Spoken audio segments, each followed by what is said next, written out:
We're going to talk about kind of how we got to where we are with VRM today, a little bit of the origins and what has kind of pushed change in the last decade or so.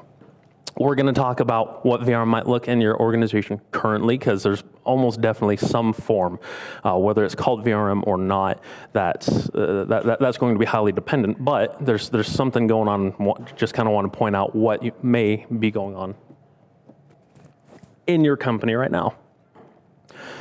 And then we're gonna kind of take a peek at, like, who cares, right? Vendor risk management isn't something that most people care about. I know I didn't think about it until I started working for Wistic.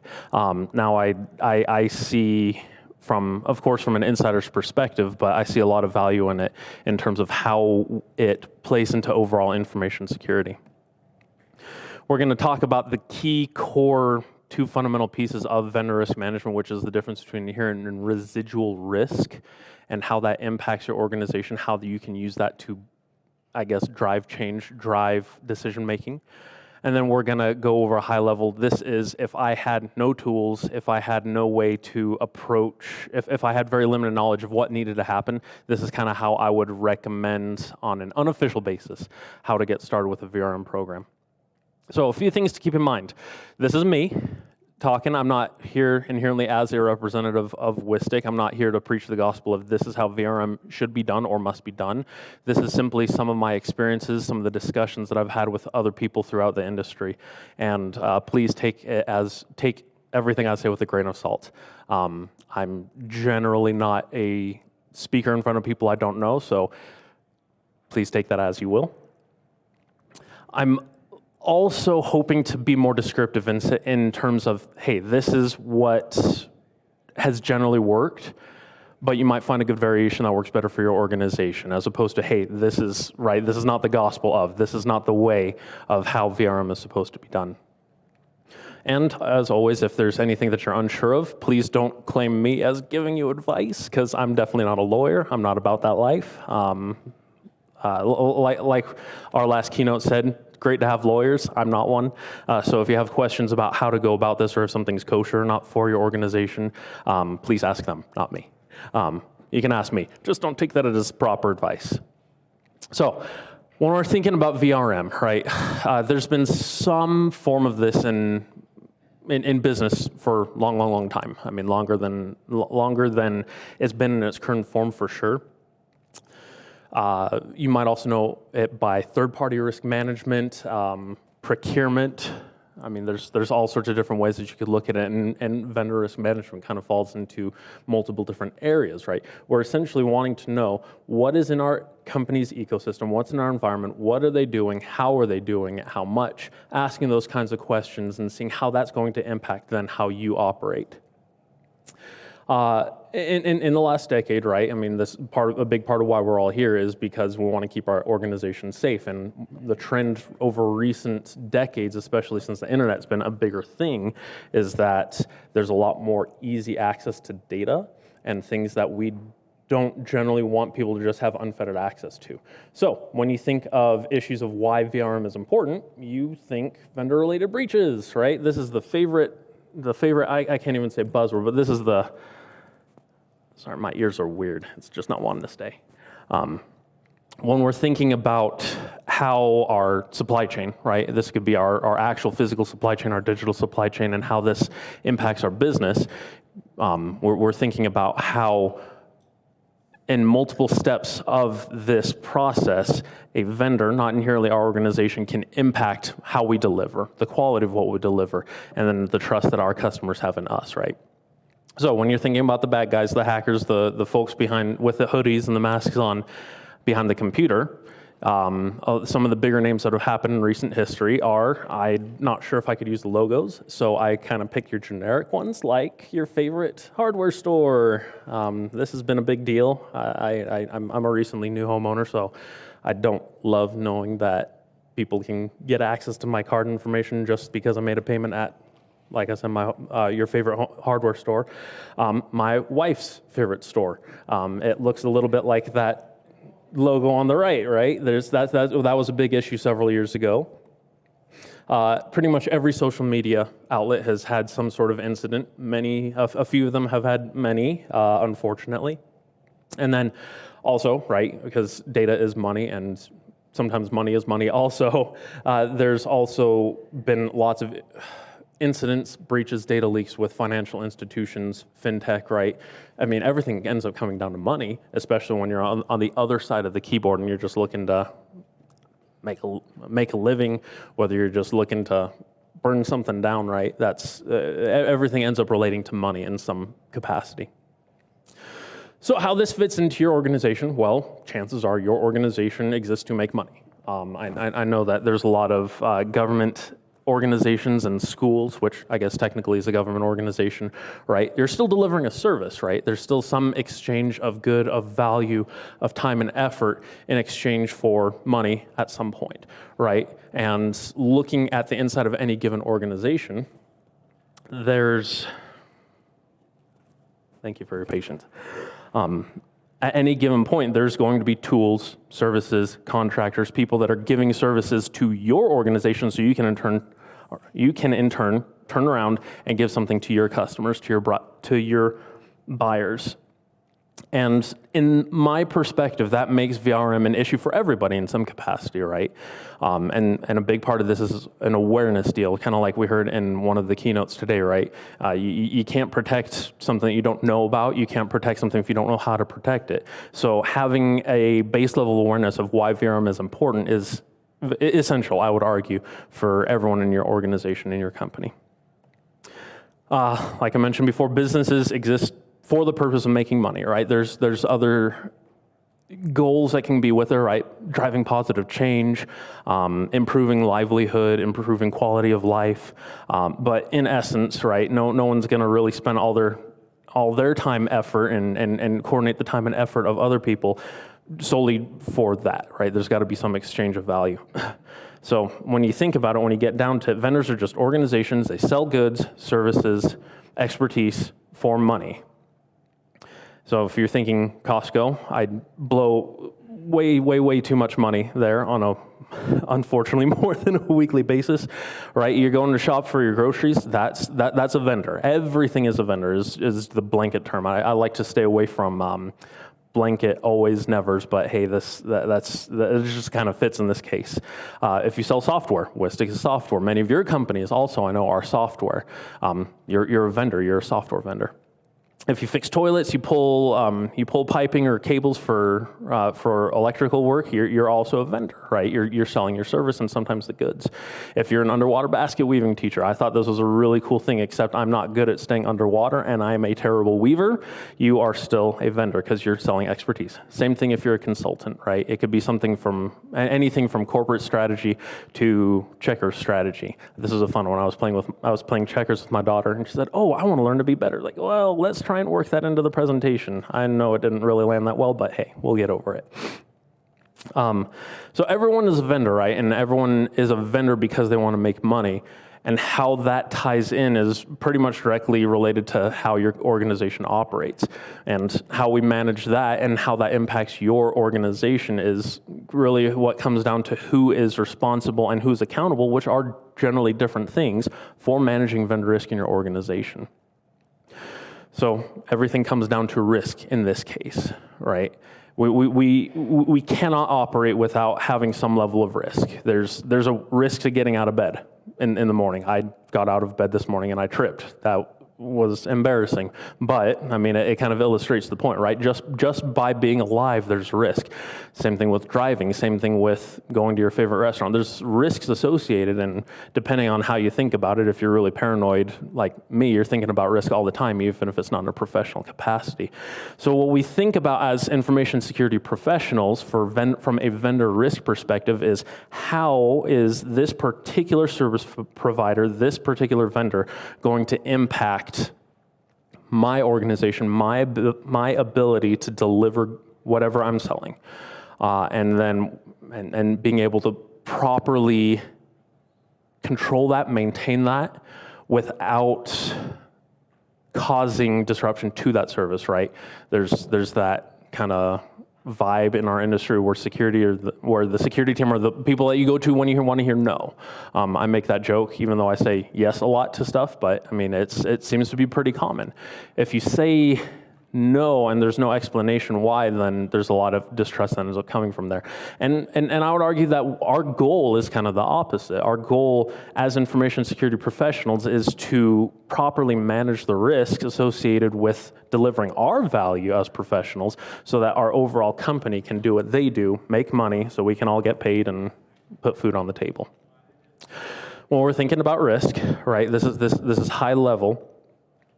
There's a tolerance, there's an appetite in terms of how much risk that an organization or an individual, if you want to think about it that way first, is willing to take on. If you like skydiving, right, there's a lot of risks that go with that. If that's not something within your appetite, you're not comfortable with those particular risks being actualized, you probably shouldn't do that. And it's kind of similar with information security in our organizations, right? Generally, the board of directors, sometimes the C-suite, they'll say, hey, this is what we want you to do. This is what we are comfortable with. We are not comfortable with losing more than $500,000 or $5 million. I don't know how big your company is, how big your organization is, right? But there's going to be some level of appetite where we're fine saying, hey, it's okay if this happens because we have resources, reputation, we have guardrails in place that if this happens, we can tolerate it, we can handle this. Right, and that's going to be unique to each individual organization. So that's something that if you as the information security team don't set, it probably isn't. That's something you want to get in touch with your senior management about or your board of directors, because ultimately they're the ones accountable, right? We talked about the difference between accountability and responsibility. They're accountable for it, so they should be the ones giving the high level direction. You make that plan happen. Risk is more than money. I mean, I've mentioned the money a lot in this up to this point. And there's, I mean, it's for good reason, right? If we don't do our job, we don't get paid. And I like being employed and having money. But you have to also kind of consider the different factors that go into maybe that overall financial aspect, right? So there can be negative impact to your brand, to your reputation. There's legal action that just slows you down, adds extra bureaucracy and work that you just really don't want to generally deal with. So you have to consider this when you're looking at your overall vendor risk level. And as a heads up, I mean, we'll dive into different ways to mitigate risk, or to rather manage risk, to talk about risk. Not all risk is going to be worth reducing, right? You can pull some levers to say, hey, this is how much the risk will currently pose to us. Sometimes the amount of effort, time, person hours, dollars that you have to throw at a problem sometimes just isn't worth it. In terms of if you were to take that course of action. So, I mean, just keep that in the back of your mind. Just because a risk is there doesn't mean you have to deal with it. You can step away from it completely, right? I mean, you can't step away from all risk, because then you might as well just close your computers, take them off the internet, shut down business, because that's just the way we can't deliver without having some sort of risk in the game. And if we're thinking about high level, right, qualitatively, I mean, I know you can quantify this using real numbers, but in general, when we're looking at risk, it's how likely is something to happen multiplied against how bad is this going to hurt, right? If my 5-year-old daughter throws her favorite toy at me, which she does on a regular basis, it's going to hurt, but she misses a lot. She's 5, and she gets my genes. She's a very bad thrower. So as she gets bigger and older and hopefully more athletic than I ever was, she's going to be capable of throwing bigger things more accurately, meaning that it's a higher chance that she's actually going to hit me with her toy, and it's going to hurt more. So that's kind of the visual that I think about. Of course, out of the professional context. There's 4 different ways, generally speaking, that we treat risk, that we manage risk, right? We can accept risk, right? Using the analogy of my kid likes throwing toys at me. I can just accept that's going to happen, and I frequently do. It's just her favorite thing, and I'm working on that. So I can accept that it's going to happen, and I'll let it happen. I could transfer the risk, which in this case is not very viable, because that means I have to carry a door or something like that, or I have to use my wife as a human shield, which she's got better reflexes than me, so maybe that's a viable solution. Yeah, I mean, the toys aren't that hard, but I don't like things being thrown at me. I'm a really bad catch. You can avoid the risk, right, by stepping back, right? Like I mentioned, if it's just too expensive to fix this risk, then you just step away, say, hey, it's not worth integrating this vendor. This happens from time to time. Our marketing team wanted to, excuse me, our marketing team wanted to engage with a new partner, but we don't have certain mechanisms in place to help us with the GDPR requirements because we are expanding our operations outside of the States. And I was like, look, guys, this is just going to cost us way too much to do. And if we do it without the proper guardrails in place, then we're going to have GDPR issues. That's definitely not something that we want to do. Or the factor that we look at most generally as security professionals is the reduction or the mitigation of risk, right? This is where we do something or have our vendors do something to reduce the chance or the impact, or both preferably, of something bad happening. So when we're looking at identifying and tracking risk, you want to know what you have, what different data types you have, names, special categories, right? Or we're thinking voting history, sexual identity, criminal history, right? These are things that some organizations track. And you have to know what you have, or else you can't properly safeguard it, protect it, keep it where it's supposed to be. You have to classify that data, right? Not all data is made equal. So if you have a name by itself, that is not the same as having a name, a date of birth, a social security number, a passport number, because that bundle of data right there is much more destructive potentially if it falls in the wrong hands, if it's used for inappropriate purposes, right? So you have to know, right? Is this your company's crown jewels? I don't particularly love that term, but I know it's used somewhat frequently. Is this critical? Is this low risk data? Is this informational only, right? You can come up with a schema that makes sense to your organization, but you got to know, hey, is a name sensitive? Is a date of birth sensitive, right? And a lot of that's just going to kind of depend on how you run things. And you're also going to need an inventory of vendors, not just, hey, their names, but you want as much information on them as possible because things are going to happen, right? Relationships are going to change, processing purpose is going to change, there's going to be a fluctuation in volume, and you want to be aware of these things and know exactly where to look so that you can keep your team updated, you can keep the teams that you support updated, and your customers as well. So for example, right, I won't go over that. I timed this and I went over a little bit, so I'm not going to do that one. And looking back at the core tenets of essentially what vendor risk comes down to, right, we're looking at the difference between inherent risk and residual risk. And essentially how we look at that is inherent risk is, hey, vendor A, what do you have? If you have high-risk data, you are just plain and straight from an inherent perspective, you are inherently a high-risk vendor. If you only have low-risk data, you are inherently a low-risk vendor, right? Something can happen, right? If you have two vendors, one has low risk, one has high risk data, both are breached, both are compromised in some way, the one with the high risk data, regardless, is going to have a higher probability of negatively impacting your organization because they're in your supply chain. Then we think about the residual risk, which is kind of what is sometimes a little harder to quantify or even qualify. It just kind of depends on what's important to you. But this is where you take in all the different factors, right? You take your analysis, you take your assessments, and you figure out, hey, what is in place to make that risk lower? Do they have things in place to lessen the impact if they were to be breached? Or do they have things to make it less likely that this is going to happen in the first place? Even if it were to still happen, it'll still be painful. So keeping that in mind, this is how if I were thrown into a new organization, I didn't have any tools, I didn't have any budgets, like, hey, just get something stood up. This is the high level of how I'd approach it. So you want to start with a good relationship, right?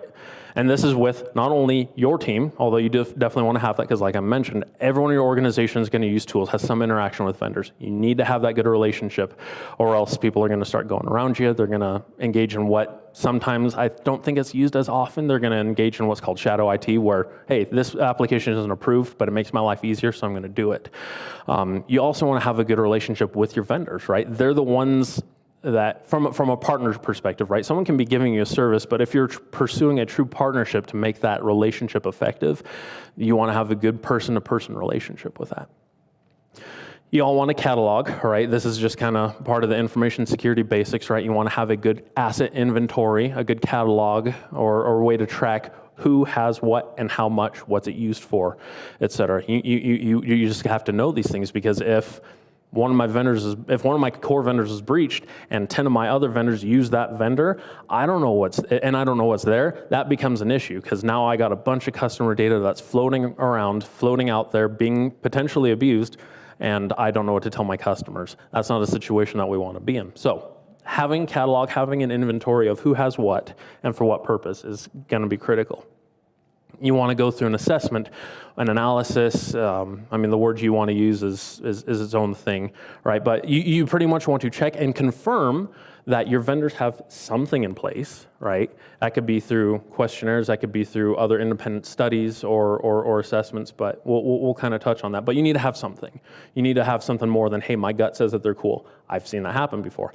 Doesn't generally end up well. You're also going to want to check in regularly with your vendors, right? Reassess them from time to time. Doesn't have to be every year. That's generally the recommendation, but you don't have to do that. Just make sure that you're checking in sometimes. Oh, all right. Check in, make sure that you have good relationships with people. I think that security is a people. I think information security is a people industry, right? And it kind of rubs me the wrong way when I hear that people are the weakest link. I get what they say, but it still rubs me the wrong way, right? People are the reason that we do stuff, right? We provide value via our company, via our organization, because we want money to take care of our people, our friends, our family, and everyone else in the world is out there just to do the same, right? So if we kind of just are good folks, we don't have to be best friends or anything, but if we are courteous and we're respectful and we are looking out for each other, looking to help, that makes all the difference. I mean, some of the best vendor relationships we have is where, hey, we treat each other like people, not as a contract, not as a dollar figure, because I've seen it go both ways, and it never feels good to be on that end of, you're just a dollar figure. And I mean, golden rule states, right? You want to be good to, you want to treat others the way that you want to. Create that inventory, have that catalog, have the asset management inventory, right? Know what each vendor is going to do, right? Microsoft does more than just Office. So you want to know, are we using Azure for our infrastructure? Are we using Power BI for our analytics, right? You want to know exactly what each of these vendors that you're using is going to do for you, so you know what data they have, which I guess is down one more bullet than I thought it was going to be. And leaning heavier on the person part, right? You also want to know who to talk to, right? If you have billing questions, if you need to update your licenses, which we had to do for one of our vendors, and I didn't know where to go, so it was a hassle. Knowing who to talk to for specific questions is really critical, and it saves you a ton of time, a ton of frustration to know where to turn, right? And again, you want to know what data they have, what they're doing for you, and how much. You also want to know, in this day and age of integrations being everything, I know it's super convenient, but you got to track that, right? Are they pulling from Salesforce, which has freaking everything, right? Salesforce has everything. That is the lifeblood of a lot of organizations. So knowing what data they have, what they're ingrained into, and what they're able to do with that is something you want to be really cognizant about. Because if you don't say, hey, we don't want you to do this, they very well might be doing that. And that's something you want to keep a close tab on, keep the pulse on that. And probably the biggest piece of this is you want proof. Like I said, you don't want to just say, hey, I did a review, I feel comfortable with them, okay, prove it. Now you're being audited by someone, by any of your customers. It could be an ISO, it could be SOC 2, it could be any of these different areas. You want to be able to demonstrate, yes, I did something, not just my gut felt good about it. So I don't know if I promised, but this isn't a sales pitch for Wistic. This is just how I happen to use our own tool to help us with VRM. I'm tracking our data, right? These are some of the key areas of which I'm managing data for each of our vendors, so I know exactly where to turn to if I have an issue with X, Y, and Z. All right, so down here I know exactly what data types that this particular vendor has. I know who in our company is responsible for this. So if I have issues internally with this, who do I talk to? Who do I direct people to? So you want to have as granular information as possible, right? So their inherent risk, they have medium risk data, so inherently they are a medium risk vendor, but we have other mechanisms in place that I've confirmed, that other people have confirmed and demonstrated. So in our feeling, they are now a low risk vendor, because I know if this were to happen, then this particular control on their side would reduce the chance of this happening or reduce the impact. It wouldn't hurt us nearly as much. Right, and I have a history. So if someone says, hey, tell me, did you really assess vendor XYZ? He's like, yes, I did it on these days. These are my comments. This is what I found. These are the artifacts. And I can demonstrate, We know exactly what's going on. So and on the flip side, if your vendor lied about something, right? This is not something that you run into very often, but you always want to cover your back end. If your vendor was untruthful or less than truthful about something, you can say, oh, this is what we knew, so we made choices and decisions based on the information that we had. So that kind of helps you on the liability side. Again, not lawyer, not telling you that this will keep you safe, but this is something that has kind of helped support us over the years. You want to assess each vendor's security posture. There's lots of different acronyms that I'm just going to kind of throw up. Many of you are familiar with pretty much all of these. There's been a good shift. I think one thing I will say is that there's been a good shift away from each company having their own spreadsheet, custom designed questionnaire that takes 10 days to fill out, and then you have 3 months of back and forth, right? There's been a shift away from that. It's not totally gone, because I still deal with it. I'll tell you, it still exists. But there's resources out there. If you know you have a lot of SaaS customers, look at the cake. Send them that, because everyone is going to have the same set of questions and answers a lot of the critical questions that you're looking at, like, where is your data hosted? Is it encrypted? How is it encrypted? And that way you don't have to go through a bunch of different stuff. You can fill it out once, so when your customers ask you, that you as a vendor can just say, here's my cake, or here's my SOC 2, here's my information security policy, my acceptable use, SOC 2, ISO, right? If you have these things ready, then you as a vendor save a lot of time. But these are also some assets, some options that you might not have known was available to you to get a good pulse on how your vendors are taking care of your data. And maintain the relationship, right? Just be good folks. I feel like in the industry, most folks are really, really good, but I think that there's also definitely very much room in where we can look to support, uplift, help the industry and the community as a whole, right? If you lift the water level, then all the boats are going to go up, and that's what we want metaphorically, I guess, right? We want everyone to have a better experience, to have a better security posture, to have to make their lives easier. And by supporting other information security teams, when maybe they don't know what's going on or they're not as familiar with the terms that you're using, hold their hand, walk them through that education will pay back many times. And that'll help strengthen your relationship. I feel, at least. I know it has for me. So follow up on commitments, conduct reassessments sometimes, right? It doesn't have to be annual. I put that in here. That's a best practice. Don't really love that term. But in this case, right, just make sure you're checking in every once in a while. See if there's been any material changes, is how a lot of lawyers say it, right? If there's material change, just check in and see, hey, what's changed? Don't be a jerk about it. I mean, I get questionnaires, not as much as I used to, thank goodness, but if someone's throwing a bunch of 1,000+ question questionnaires at you, you want the time and the flexibility to handle that. And give that same grace to your vendors. And if you can, ask, what do you need from us? How can we help you? How can we support your security program? How can we help improve things? Just offer yourself as a resource. I mean, frequently you won't be taken up on that, but sometimes you'll make good friends and be able to participate in fun projects on that side. So that's it. Yeah. Any questions? Yes. I love when there's no questions. That means it was great, right, everyone? Thank you very much.